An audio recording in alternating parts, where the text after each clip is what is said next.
కాంగ్రెస్ అధ్యక్షురాలు షర్మిల మళ్లీ వైసీపీలో చేరుతుందని ఆ పార్టీ అభ్యర్థి కిలారి రోసయ్య అన్నారు. రానున్న ఎన్నికల్లో అభ్యర్థుల విజయం కోసం అధిష్టానం మార్పులు చేస్తుందని తెలిపారు. ఎన్ని పార్టీలు కలిసి వచ్చినా వైసీపీ విజయం ఖాయమని ధీమా వ్యక్తం చేశారు. దేశంలో ఎక్కడా లేని విధంగా మహిళలకు ఎన్నికల్లో అధిక ప్రాధాన్యత ఇచ్చిన ఘనత సీఎం జగన్ కి దక్కిందని అంటున్న గుంటూరు పార్లమెంటు వైసీపీ అభ్యర్థి కిలారి రోసయ్యతో మా ప్రతినిధి వీరాస్వామి ఫేస్ టు ఫేస్. రాష్ట్రంలో ఎన్నికల కోలాహలం మొదలైంది. రాష్ట్రంలో నెలకొన్న వివిధ రాజకీయ అంశాలు మనతో చర్చించేందుకు గుంటూరు వైసీపీ పార్లమెంట్ అభ్యర్థి కిలారి రోసయ్య ఉన్నారు. కిలారి రోసయ్యతో మనం మాట్లాడిపించే ప్రయత్నం చేద్దాం. ఒకవైపు నుంచి బీజేపీ, టీడీపీ, జనసేన కలిసి పోటీ చేస్తున్నాయి. మీరేమన్నా 175 అంటున్నారు. ఇది సాధ్యమేనంటారా? ఎందుకు సాధ్యం కాదు? జగన్మోహన్ రెడ్డి గారు ఈరోజు ఏదైతే సిద్ధం సభల ద్వారా మనం ప్రూవ్ చేశారు, ఇవాళ నిన్నగాక మొన్న బొప్పూడి సభలో 3 పార్టీలు కలిసినా కూడా వాళ్ళ సభ ఏ విధంగా వెలవెళ్ళిపోయిందో మీరు అందరూ కూడా తెలుసు. అదేవిధంగా సిద్ధం సభలు ఏ విధంగా సక్సెస్ అయినాయో తెలుసు. ఒకటే గుర్తుపెట్టుకోండి, గత ప్రభుత్వాలు అంటే తెలుగుదేశం హయాంలో ఉన్న ప్రభుత్వం 14 సంవత్సరాలు చంద్రబాబు నాయుడు ముఖ్యమంత్రి చేసిన టైంకి జగన్మోహన్ రెడ్డి గారి 5 సంవత్సరాల టైంలో ఎంత వ్యత్యాసం ఉందో ఒకసారి గమనించండి. ప్రజలకి ఏ విధంగా లబ్ధి చేకూరింది. ఇవాళ ఏదైతే విద్య మీద కానీ, వ్యవసాయం మీద కానీ, ఆరోగ్యం మీద కానీ పరిపాలనా విధానంలో మార్పులు తీసుకొచ్చి ఇవాళ జగన్మోహన్ రెడ్డి గారు తన పరిపాలన నిరూపించుకున్నారు. ముఖ్యమంత్రి స్థానంలోకి వచ్చిన వ్యక్తికి రాష్ట్రంలో ప్రజలందరూ ఒకటే. ఎక్కడ కూడా ఏ కులం, ఏ మతం, ఏ పార్టీ అనేది చూడకుండా వాళ్ళ సంక్షేమం ప్రతి ఒక్కరికి అందించిన ఘనత జగన్మోహన్ రెడ్డి గారిది. తనకంటూ ఒక బ్రాండ్ ఇమేజ్ని ప్రతి పథకం కూడా తీసుకొచ్చింది.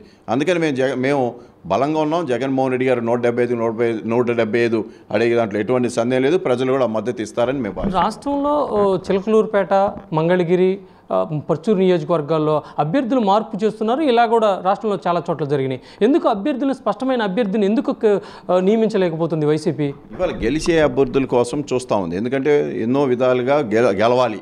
175 గెలవాలంటే ఎక్కడన్నా చిన్న మార్పులు ఉంటే ఆ మార్పులు చేసుకుంటూ ఉన్నారు. ఇవాళ గతంలో కూడా 2019లో నన్ను పార్లమెంట్ అభ్యర్థిగా ఉన్న ఆఖరి నిమిషంలో నామినేషన్కి 3 రోజుల ముందు పొన్నూరు పంపించడం జరిగింది.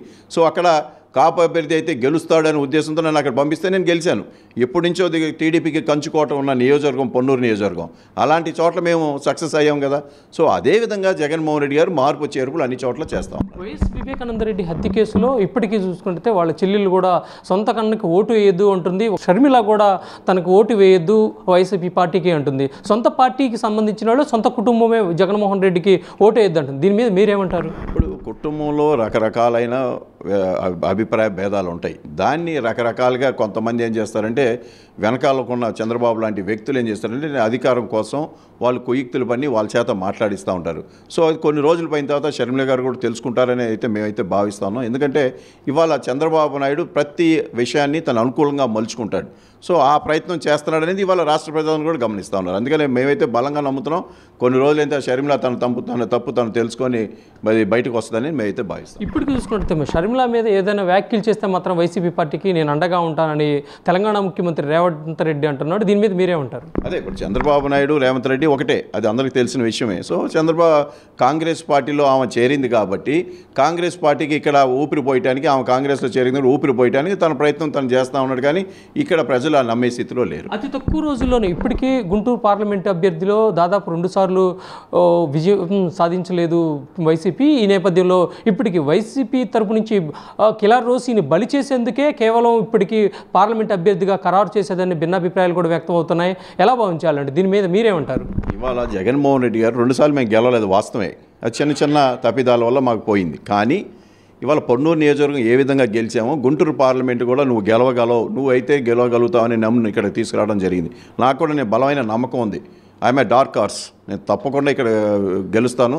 అది మీరు చూడబోతా ఉన్నారు. గుంటూరు పార్లమెంట్ అభ్యర్థులు ఇప్పటికీ 4 మహిళలే ఉన్నారు. ఆ మహిళలు పోటీ చేసే కాడ కూడా అమరావతి రాజధాని ఎఫెక్ట్ ఉంటుంది, మంగళగిరిలో లోకేష్ ఎఫెక్ట్ ఉంటుంది. మరోవైపు చూసుకుంటే నూరి ఫాతిమా దగ్గర కూడా కొద్దిగా అసంతృప్తుల పర్వం కొనసాగుతుంది. వీటన్నింటినీ చక్కబెట్టుకోవాలి అంటే మాత్రం కిలారి రోసయ్య ఎత్తుగడలు వేయాల్సి ఉంటుంది. ఎత్తుగడలు వేసే అవకాశం ఉందా? అంటే రాజకీయ పరంగా ఏదైతే చేయాలో అది పూర్తిగా చేస్తాం, అది దాంట్లో ఎటువంటి సందేహం లేదు. కానీ ఇవాళ చూడండి, గుంటూరు పార్లమెంట్లో 4 మహిళలకి ఇవ్వటం అంటే సామాన్య విషయం కాదు. సామాజికంగా అలాగే మహిళా ఏదైతే సంక్షేమం కోసం ఆయన పాటుపడుతున్నాడో అందుకని మహిళలు కూడా ఎక్కువ సీట్లు వచ్చిన ఘనత కూడా జగన్మోహన్ రెడ్డి గారిది.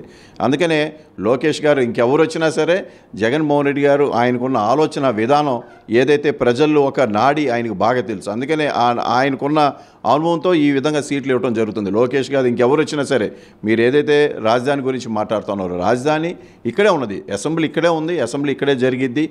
పరిపాలనా వ్యవస్థలో ఏదైతే వైజాగ్ అన్నారో లేకపోతే న్యాయపరంగా కర్నూలు అన్నారో దాని ప్రకారం జరుగుతుంది. ప్రతి గ్రామంలో సచివాలయం ఒక రాజధానియే.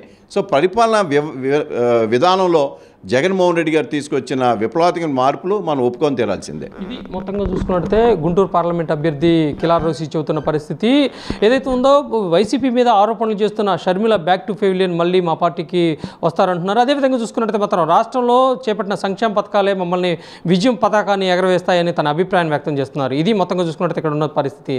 కెమెరామెన్ సతీష్తో వీరాస్వామి, స్వతంత్ర టీవీ, గుంటూరు.